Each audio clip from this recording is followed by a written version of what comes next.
မင်္ဂလာပါရှင် DND Burmese Channel ကနေကြိုဆိုလိုက်ပါတယ်ဒီတစ်ခါတော့အားထုတ်မှုစွမ်းအင်ဆိုတာကကျမတို့တွေပိုင်ဆိုင်ထားတဲ့အဖိုးတန်အရင်အမြစ်တွေကတခုဆိုပေမဲ့လေလူတွေကဒီစွမ်းအင်ဆိုတာကြီးကိုအကန့်အသတ်မရှိအသုံးပြုနေကြပါတယ်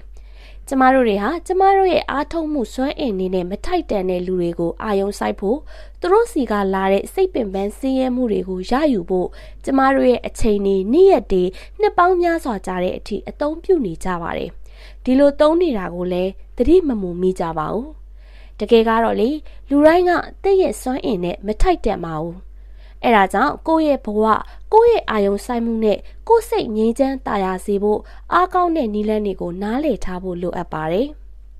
မိတ်ဆွေတို့အနေနဲ့တယောက်ယောက်နဲ့အပြန်အလှန်ဆက်ဆံနိုင်မှာကိုမမြင်ရတဲ့စွမ်းအင်ဆုံးရှုံးမှုတွေရှိပါတယ်တယောက်ယောက်နဲ့ပေါင်းသင်းဆက်ဆံတဲ့အခါစကားလုံးတွေနဲ့သုံးရတာမဟုတ်ပါဘူးကိုယ့်ရဲ့စိတ်ပိုင်းဆိုင်ရာနေရာတွေစိတ်ခံစားချက်တွေနဲ့အချိန်တွေကိုလည်းမျှဝေလိုက်ရပါတယ်အဲ့ဒီစိတ်ပိုင်းဆိုင်ရာနေရာတွေစိတ်ခံစားချက်တွေနဲ့အချိန်ကြီးဆိုတာကျမတို့ရဲ့စွမ်းအင်တွေပါဒီစွမ်းအင်တွေကအကန့်အသတ်ရှိပါတယ်ဒီလိုအကန့်အသတ်ရှိတဲ့စွမ်းအင်တွေကိုအကန့်အသတ်မရှိဘဲနဲ့သုံးလို့မရပါဘူးလူတိုင်းကိုသာတည့်ရဲ့စွမ်းအင်တွေကိုသုံးပေးနေမယ်ဆိုရင်ကြာလာတဲ့အခါသင်စိတ်ပင်ပန်းနွမ်းနေတာတွေအာယုံထွေပြားတာတွေစိတ်မကြေမနက်ဖြစ်တာတွေကိုခံစားလာရပါလိမ့်မယ်အဲဒါကြောင့်ကိုယ့်ဘဝကိုတန်ဖိုးထားတဲ့လူအားပေးထောက်ခံတဲ့သူကိုယ့်အတွက်ကောင်းရာကောင်းကြောင်းအမြဲတွေးပေးနေတဲ့လူတွေအတွက်သာကိုယ့်ရဲ့စွမ်းအင်ကထိုက်တန်ပါတယ်။သင်ရဲ့စွမ်းအင်နဲ့မထိုက်တန်တဲ့လူတွေအပေါ်စွမ်းအင်တွေဖြုံးတီးမိလိုက်တဲ့အခါတင့်ကိုယ်တင်ကြောက်သေးခုန်ချလိုက်တယ်လို့ပဲဖြစ်လာပါလိမ့်မယ်။တင့်ကိုအမြဲတမ်းလာညီးပြတဲ့လူတွေအခြားလူရဲ့အတင်းအဖြစ်လာပြောတတ်တဲ့လူတွေဒါမှမဟုတ်တင့်စိတ်ကိုကြိုးကင်ချဲလဲဖို့စူးစမ်းတဲ့လူတွေကိုစဉ်းစားကြည့်လိုက်ပါဒီလိုလူတွေနဲ့အချိန်ကုန်ဆုံးနေမယ်ဆိုရင်သင်ဟာသူတို့ရဲ့မကောင်းတဲ့စွမ်းအင်တွေကိုစုပ်ယူနေမိပါလိမ့်မယ်သူတို့နဲ့စကားပြောပြီးတဲ့အခါပင်ပန်းနွမ်းနေတာစိုးရိမ်စိတ်တွေကြောက်စိတ်တွေဖြစ်ပေါ်လာပါလိမ့်မယ်အဲဒါကြောင့်မိတ်ဆွေတို့အနေနဲ့ကိုယ့်ရဲ့အတွင်းစိတ်ကိုဖွင့်ပေးဖို့အတွက်လူရွေးချယ်တတ်ဖို့ကအရန်အရေးကြီးပါတယ်လူပေါင်းမှာပြီးကိုယ့်ရဲ့စွမ်းအားတွေကိုပေးလိုက်တဲ့အခါတည်နေတဲ့အပင်တစ်ပင်ကိုရေလောင်းနေတယ်လို့ပဲဖြစ်နေပါလိမ့်မယ်။တင်းအတွက်ဘာမှပြန်မရပဲရေကိုဖြုံးတီးမိနေတယ်လို့ပဲဖြစ်နေပါလိမ့်မယ်။တင်းရဲ့ဘဝထဲမှာရှိနေရုံနဲ့လဲတင်းရဲ့စွမ်းအင်နဲ့မထိုက်တန်သေးပါဘူး။မိသားစုဝင်တွေလှုပ်ဖို့ကိုင်းဘက်တွေမိတ်ဆွေတွေနဲ့အပေါင်းအသင်းတွေအားလုံးကတင်းရဲ့စွမ်းအင်တွေကိုပေးဖို့ထိုက်တန်သူတွေဖြစ်ချင်မှဖြစ်မှာပါ။မနာလိုတာစိတ်ပိုင်းဆိုင်ရာမလုံခြုံမှုရှိတဲ့လူတွေကတင့်စွမ်းအင်ကိုဖြုံးတီးစေမှာအမှန်ပါပဲအချို့တွေကသူတို့ကိုယ်တိုင်တော့မသိပဲအစိတ်တဲ့လူမျိုးတွေဖြစ်နေတတ်ပါသေးတယ်ဒီလိုလူတွေကလည်းတင့်ကိုစိတ်ပင်ပန်းစေရုံကလွဲပြီးတော့ဘာမှကောင်းကျိုးမပေးနိုင်ပါဘူးကိုယ့်ရဲ့စွမ်းအင်တွေကိုကာကွယ်ရဲဆိုတာတကူကောင်းဆန်တာမဟုတ်ပါဘူးတကယ်တော့အဲ့လိုလုပ်ဖို့ကမရှိမဖြစ်လိုအပ်ပါတယ်အောင်မြင်ကြော်ကြားနေတဲ့လူတွေကသူတို့ရဲ့အာယုံစိုက်မှုနဲ့စွမ်းအင်ရဲ့တန်ဖိုးကိုနားလည်ထားကြသူတွေဖြစ်ပါတယ်။ Elon Musk, Kobe Bryant, Steve Jobs သူတို့တွေအကုန်လုံးကသူတို့အတွက်ကောင်းမွန်စေတဲ့အရာတွေနဲ့လူတွေအပေါ်ကိုပဲသူတို့ရဲ့စွမ်းအင်တွေကိုအသုံးချလေးရှိပါတယ်။သူတို့တွေကညှင်းခုန်တာတွေဒရာမာခင်းတာတွေမကောင်းတဲ့စွမ်းအင်တွေအတွက်သူတို့အချိန်ကိုမဖြုံးကြပါဘူး။သူတို့ရဲ့စွမ်းအင်တွေကိုမကောင်းတဲ့လူတွေစီကိုပေးလိုက်မိရင်သူတို့အတွက်စိတ်ညစ်ညူးစေတာကလွဲရင်ဘာမှဖြစ်မလာဘူးဆိုတာကိုနားလည်ထားကြလို့ဖြစ်ပါတယ်။အရေးပါတဲ့စီးမြင့်နေတဲ့တခုကစွမ်းအင်ဆိုတာကူးဆက်တတ်တယ်ဆိုတဲ့အချက်ဖြစ်ပါတယ်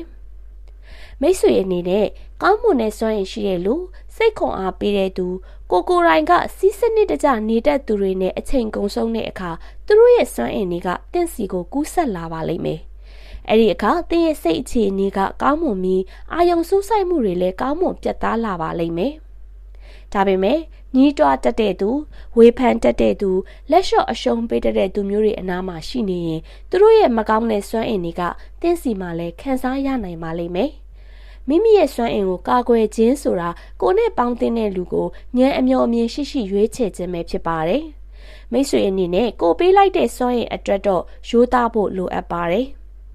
လူအများစုကသူတို့တွေဟာတစ်ဖက်သားသဘောကျအောင်ဒါမှမဟုတ်လက်ခံလာအောင်သူတို့ရဲ့စွမ်းအင်တွေကိုပေးလို့ရှိပါတယ်။သူတို့ရဲ့အာယုံဆိုင်မှုသူတို့ရဲ့အချိန်နဲ့သူတို့ရဲ့ကောင်းမွန်တဲ့စွမ်းအင်တွေကိုအခြားသူတွေကိုကျေနပ်စေဖို့အတွက်အရင်အနှီးပြုကြပါတယ်။ ဒါပေမဲ့လေလက်တွေ့မှာတော့တင့်ကိုတကယ်တမ်းလေးစားမှုရှိတဲ့သူကတင့်ရဲ့စွမ်းအင်ကိုထိခိုက်လာအောင်ဘယ်တော့မှလုပ်မှာမဟုတ်ပါဘူးသူတို့တွေကတင့်ကိုအားပေးကူညီမယ်အမြင့်ရအောင်ကူညီမယ်တင့်ကိုတိုးတက်အောင်အားပေးကူညီကြပါလိမ့်မယ်တင့်ရဲ့စိတ်ကိုညှဉ်းညူးအောင်လုပ်တဲ့လူတွေရှိတဲ့လူတွေကတင့်ရဲ့စွမ်းအင်ကိုဖြုံးတီးနေုံသာမကပဲတင့်အပေါ်လည်းလေးစားစိတ်ရှိမှာမဟုတ်ပါဘူးမိမိရဲ့စွမ်းရည်ကိုကာကွယ်တဲ့နေရာမှာနောက်ထပ်အရေးကြီးတဲ့အရာတစ်ခုကညှင်းဆိုတတ်အောင်သင်ယူခြင်းပဲဖြစ်ပါတယ်။ညှင်းဆိုရဲဆိုတာညှင်းပယ်လိုက်တာမျိုးမဟုတ်ဘဲနဲ့ကိုထိမ့်သိမ့်တက်ခြင်းပဲဖြစ်ပါတယ်။တည့်ရဲ့စိတ်အခြေအနေစိတ်ခံစားချက်နဲ့ရုပ်ပိုင်းဆိုင်ရာကောင်းမွန်မှုတွေကိုဦးစားပေးလိုက်တာဖြစ်ပါတယ်။တင့်ပေါ်မကောင်းတဲ့လူတွေကိုညှင်းဆိုလိုက်တာကတင့်ကိုယ်တင်လက်ခံလိုက်တဲ့သဘောပဲဖြစ်ပါတယ်။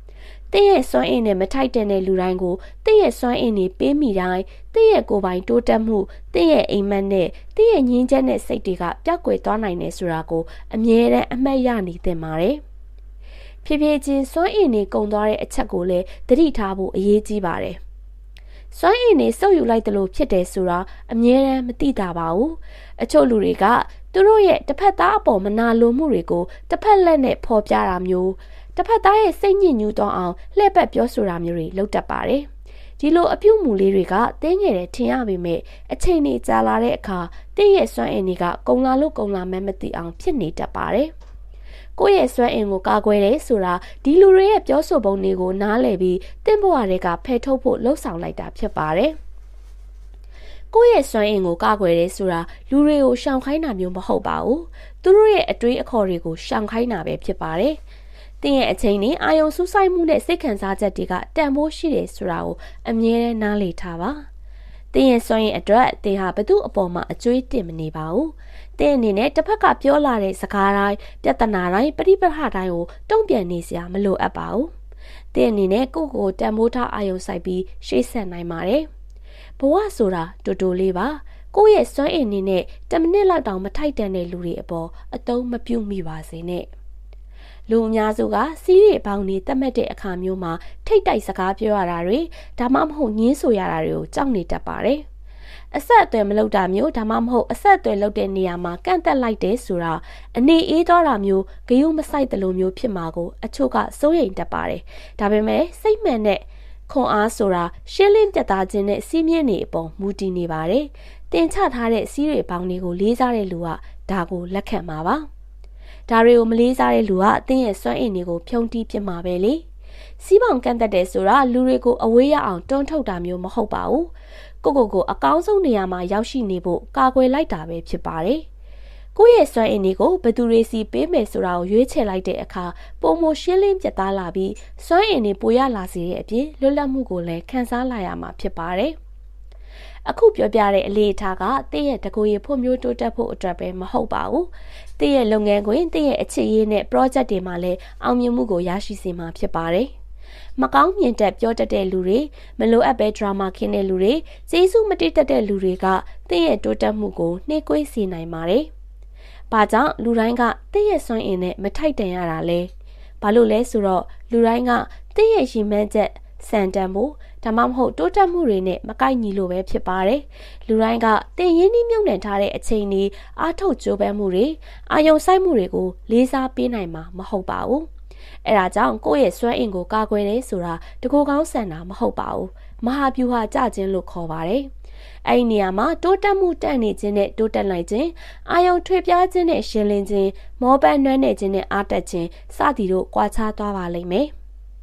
မိမိဘဝကိုတဖန်ပြန်လဲသုံးသပ်ကြည့်ပါတင့်အတိုင်းဝိုင်းထဲမှာဘသူကတော့တင့်ကိုစိတ်ခွန်အားဖြစ်စေတယ်ဘသူကတော့စိတ်တက်ကြွမှုရှိစေပြီးစိတ်လုံခြုံမှုကိုပေးနိုင်တယ်ဘသူကတော့တင့်ကိုစိတ်ပင်ပန်းနွမ်းနယ်စေလဲဆိုတာကိုတွေးကြည့်ပါအဖြေကပဲတင့်ကိုလမ်းညွှန်ပေးပါလိမ့်မယ်တင်းရဲ့စွမ်းအင်ကတန်ဖိုးရှိပါတယ်တင်းရဲ့စွမ်းအင်ကိုငွေကြေးလိုပဲတန်ဖိုးထားပါကာကွယ်ပါအသိဉာဏ်ရှိရှိရင်းနှီးမြှုပ်နှံကြည့်ပါတင်းရဲ့ဘဝပြောင်းလဲသွားတာကိုမြင်တွေ့ရပါလိမ့်မယ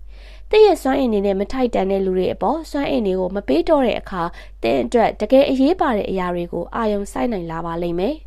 ကိစ္စတိုင်းကိုအောင်မြင်လာပြီးတင်းဟာတန်မာတဲ့လူတစ်ယောက်ဖြစ်လာပါလိမ့်မယ်ဒီဗီဒီယိုကမိတ်ဆွေတို့ကိုအတွေ့တစ်ခုခုပေးနိုင်လိမ့်မယ်လို့မျှော်လင့်ပါတယ်ကိုယ့်ရဲ့အတွေ့အမြင်တွေကိုလည်း comment မှာပြောပြပေးကြပါဦးနော် နောက်ထပ်လည်းဘူးတုတရစရာအကြောင်းအရာတွေကိုဆက်လက်တင်ဆက်ပေးသွားမှာဖြစ်တဲ့အတွက်ကျမတို့ရဲ့ DND Burmese Channel လေးကို like နဲ့ subscribe လုပ်ထားပေးပြီးတင်သမျှဗီဒီယိုတိုင်းလက်မလွတ်ပဲကြည့်ရှုနိုင်ဖို့အတွက် notification ခေါင်းလောင်းလေးကိုလည်းနှိပ်ထားပေးပါဦးနော်ကြည့်ရှုအားပေးခဲ့ကြတဲ့ပရိသတ်တယောက်ချင်းစီတိုင်းကိုလည်းကျေးဇူးတင်ပါတယ်ရှင်